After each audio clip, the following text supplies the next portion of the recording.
अस्सलाम वालेकुम। उम्मीद करता हूं स्टूडेंट्स आप सब ठीक होंगे। 10th क्लास फिजिक्स 2026 की नई किताब, इसका chapter number 18 electromagnetic induction and electromagnetic waves. इस वीडियो में स्टूडेंट्स आपके साथ मैं शेयर करूंगा इस चैप्टर के न्यूमेरिकल प्रॉब्लम्स को और आपको मैं समझाऊंगा भी। वीडियो स्टार्ट करने से पहले मेरी आपसे रिक्वेस्ट है, अगर आपने मेरा चैनल अभी तक सब्सक्राइब नहीं किया तो जल्दी से मेरे चैनल को सब्सक्राइब कर लें, वीडियो को लाइक कर लें। इस चैप्टर से पहले जितने भी चैप्टर्स गुजर गए हैं, हर चैप्टर के न्यूमेरिकल प्रॉब्लम्स पे और उनके लेक्चर्स पे मैं पहले से वीडियोस अपलोड कर चुका हूं। प्लेलिस्ट में आपको वीडियोस मिल जाएंगी, आप उन वीडियोस को जाकर जरूर देखें, आपको बहुत ही फायदा होगा। पहला न्यूमेरिकल प्रॉब्लम है 18.1 a coil consisting of 50 tightly wound turns experience a change in magnetic flux from 0.3 WB weber को हम कहते हैं to 0.8 weber over a time interval of 0.4 seconds. Determine the average induced electromotive force EMF generated in the coil during this time. Urdu में समझाता हूं मैं अब आपको। सवाल में क्या बताया गया है, 50 मजबूती से लपेटे गए चक्रों टर्न्स पर मुश्तमिल एक कॉइल में मैग्नेटिक फ्लक्स 0.3 वेबर से बढ़कर 0.8 वेबर हो जाता है। यह तब्दीली 0.4 सेकेंड्स में वाकई होती है। इसी दौरान कोयल में पैदा होने वाली इंड्यूस्ड इलेक्ट्रोमोटिव फोर्स ईएमएफ मालूम करें। सोल्यूशन की तरफ चलते हैं। नंबर ऑफ टर्न्स हमें गिवन है, हम इसे कैपिटल एन से डिनोट करेंगे। ये हमें गिवन है 50। चेंज इन मैग्नेटिक फ्लक्स ये भी हमें गिवन है, हम इसे डिनोट करेंगे इस निशान से। इसे हम बोलते हैं delta phi 0.8 weber minus 0.03 weber. इसे जो माइनस करेंगे तो चेंज इन मैग्नेटिक फ्लक्स की वैल्यू हो जाएगी 0.5 वेबर। टाइम इंटरवल को हम डेल्टा टी से डिनोट करेंगे, ये भी गिवन है 0.4 सेकेंड्स। फाइंड हमने करना है इंड्यूस्ड ईएमएफ कैपिटल ई हमने फाइंड करना है। तो हमें जैसे कि मालूम है कि इंड्यूस्ड ईएमएफ कैपिटल ई का formula minus N divide by delta phi over time interval. इसमें हम वैल्यूज को पुट कर देंगे, -50 मल्टीप्लाई बाय 0.5 डिवाइड बाय 0.4। तो इंड्यूस्ड ईएमएफ का आंसर आ जाएगा, फाइनल आपका आंसर आ जाएगा स्टूडेंट्स -62.5 वोल्ट। नेक्स्ट न्यूमेरिकल है 18.2 a circular loop of radius 0.2 and resistance 5 ohm is placed perpendicular to a magnetic field of 0.5 T. T से मतलब यहां टेस्ला है। If the field drops to 0 in 0.1 seconds, calculate A the induced EMF, B the induced current and its direction assuming the field points into the page. Urdu में समझाता हूं कि students आपको सवाल में क्या बताया गया है। इस सवाल में बताया गया है कि रेडियस है जिसको हमने स्मॉल आर से लिखना है और रेजिस्टेंस को हम कैपिटल आर के साथ डिनोट करेंगे। अब मैग्नेटिक फील्ड और मैग्नेटिक फील्ड को हम डिनोट करते हैं कैपिटल बी से और टाइम हमें दिया हुआ है 0.1 सेकेंड। हमने करना है फाइंड, हमने सवाल में जो फाइंड करना है वो स्टूडेंट्स है एक इंड्यूस्ड ईएमएफ, फिर इसके बाद इंड्यूस्ड करंट और उसकी डायरेक्शन, ये मानते हुए कि फील्ड पॉइंट्स कागज के अंदर की तरफ है। तो सॉल्यूशन की तरफ चलते हैं। रेडियस ऑफ लूप हम इसे स्मॉल आर से डिनोट करेंगे 0.2, ये हमें गिवन है। रेजिस्टेंस कैपिटल आर से डिनोट करेंगे 5 ओम, ये भी गिवन है। मैग्नेटिक फील्ड बी हमें ये भी गिवन है, कैपिटल बी से डिनोट करेंगे 0.5 टेस्ला। फिर इसके बाद टाइम इंटरवल डेल्टा टी से डिनोट करेंगे 0.1 सेकंड। तो फाइंड हमने करना है इंड्यूस्ड ईएमएफ कैपिटल ई फाइंड करना है, इंड्यूस्ड करंट कैपिटल आई हमने फाइंड करना है, डायरेक्शन भी हमने फाइंड करनी है।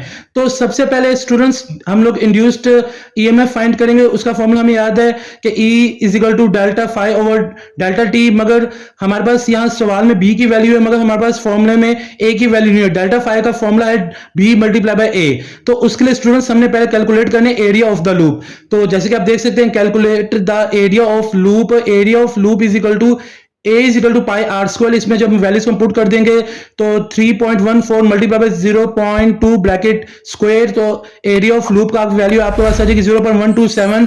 तो इसके बाद हमने अब फाइंड करना है now calculate change in magnetic flux. अब हमारे पास सिर्फ ए की वैल्यू भी आ गई, बी की वैल्यू हमें गिवन है।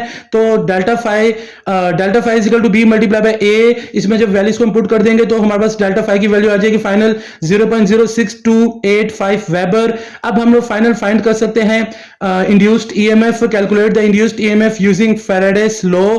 तो capital E is equal to delta phi over delta T. इसमें वैल्यूज को हम पुट कर देंगे 0.06285 डिवाइड बाय 0.1। तो इंड्यूस्ड ईएमएफ का आंसर आ जाएगा E is equal to 0.628 volt. अब हमें फाइंड करना है इंड्यूस्ड करंट।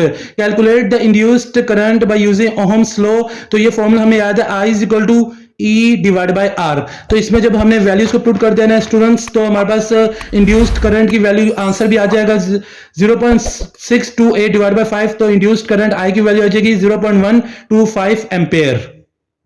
तो डायरेक्शन भी हमने फाइंड करनी थी of the induced current. Direction of the induced current के बाद स्टूडेंट्स आपने लिख देना since the field points into the page so the direction of induced current is clockwise. Urdu में समझाता हूं, चूंकि फील्ड पॉइंट सफे के अंदर की तरफ इशारा कर रहा है, इसीलिए इंड्यूस्ड करंट की सिमत क्लॉकवाइज में होगी। तो हम कह सकते हैं फाइनल जो ई जो आपका है अप्रोक्सीमेटली वो आंसर हो जाएगा 0.63 वोल्ट, और जो इंड्यूस्ड करंट है आपको जो आंसर आ जाएगा उसका 0.125 ए क्लॉकवाइज डायरेक्शन। तो ये तो फाइनल आंसर्स इस न्यूमेरिकल के।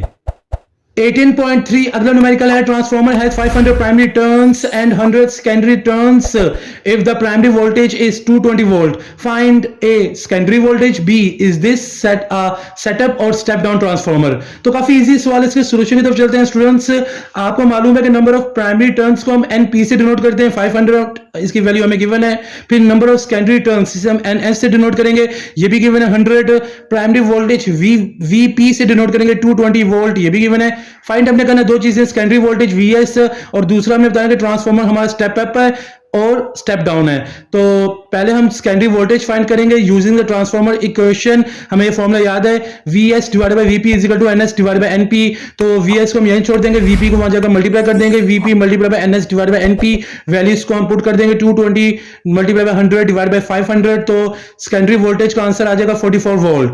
अब हमने ये बताना है कि जो ट्रांसफॉर्मर सेटअप है या स्टेप डाउन है, तो determine if it is a step up or step down transformer since Vs is less than Vp। 44 volt ये लेस देन है 220 वोल्ट, तो फिर हम कह सकते हैं it is a step down transformer. तो फाइनल आंसर हमारे आ जाएंगे 44 वोल्ट, ये हमारा सेकेंडरी वोल्टेज का आंसर है। दूसरा step down voltage step down transformer है, Vs लेस है Vp के। अगला न्यूमेरिकल प्रॉब्लम है 18.4 a step up transformer has a turns ratio of 2:100 if an alternating voltage of 25 volt is applied to a primary coil, what will be the secondary voltage. तो students इस सवाल के लिए चाहे step up transformer हो या step down transformer हो और रेशियो आपको गिवन हो, तो आपने एक चीज याद करनी, टर्न्स रेशियो जो है वो इक्वल होता है एनपी रेशियो एनएस के। तो 2:100 हो जाएगा। तो आपने बस ये याद करना है, turns ratio NP ratio NS, और फिर जो वैल्यू आपको गिवन होगी आप लोगों को लिख देनी है। तो इसका मतलब ये हुआ कि एनपी की वैल्यू आपकी 2 हो गई और सेकेंडरी टर्न्स यानी एनएस की वैल्यू 100 हो गई। प्राइमरी वोल्टेज वीपी आपको गिवन है 25 वोल्ट।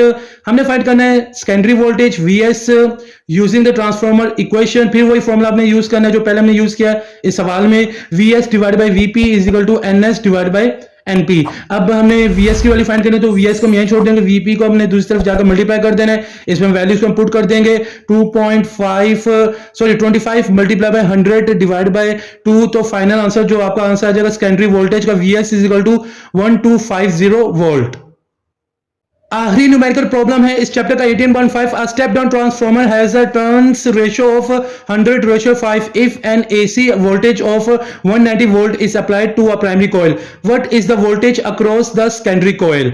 तो स्टूडेंट्स जैसे मैंने आपको पहले बताया था कि स्टेप अप ट्रांसफॉर्मर हो या स्टेप डाउन ट्रांसफॉर्मर हो और आपको रेशियो की फॉर्म में गिवन हो, तो आपने इस तरह पहले लिखना है, turns ratio NP ratio NS 100:5 इस सवाल में गिवन है। तो प्राइमरी टर्न एनपी की वैल्यू हो जाएगी 100, सेकेंडरी टर्न एनएस की वैल्यू 5 हो जाएगी, प्राइमरी वोल्टेज एंड वीपी की वैल्यू 190 ये भी गिवन है वोल्ट।